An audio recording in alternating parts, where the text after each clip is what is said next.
पाहुयात.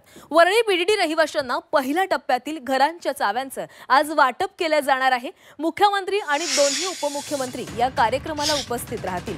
याच कार्यक्रमामध्ये मुख्यमंत्री, दोन्ही उपमुख्यमंत्री आणि आदित्य ठाकरे एकाच मंचावर येण्याची शक्यता आहे.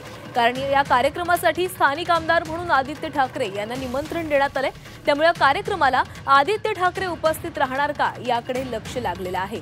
बीडीडी चाळ पुनर्विकास प्रकल्प सुरू झाला तेव्हा महाविकास आघाडीचं सरकार होतं आणि त्यानंतर महायुतीच्या सरकारमध्ये मुख्यमंत्री एकनाथ शिंदे हे असताना सुद्धा हे काम सुरू राहिलं आणि आता मुख्यमंत्री देवेंद्र फडणवीस असताना फेज 1चं काम पूर्ण झालेलं आहे. त्यामुळे नक्कीच श्रेयवादाची लढाई या पुनर्विकास प्रकल्पावरून पाहायला मिळणार आहे.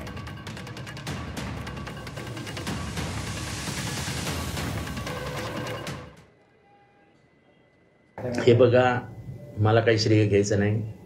कोणी काही म्हणू, अडकलेला प्रकल्प सुरू मी गृहनिर्माण मंत्री असताना, माननीय उद्धव ठाकरे मुख्यमंत्री असताना आणि शरद पवार साहेब मार्गदर्शक असताना सुरू झाला.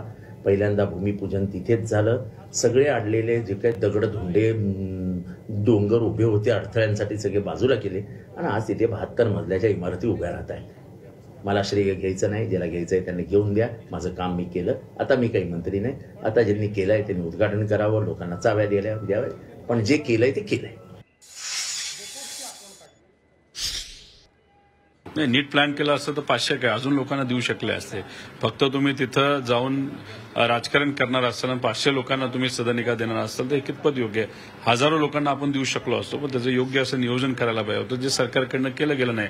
आता तिथं जाऊन भाषण काय करतात हे आपल्याला बघावं लागेल. पण तुम्ही बघाल तर धोरणात्मक काहीच बोलणार नाही, पण टीका मात्र त्या ठिकाणी हे भाजपचे आणि एकनाथ शिंदे साहेबांचे सर्व नेते करतील.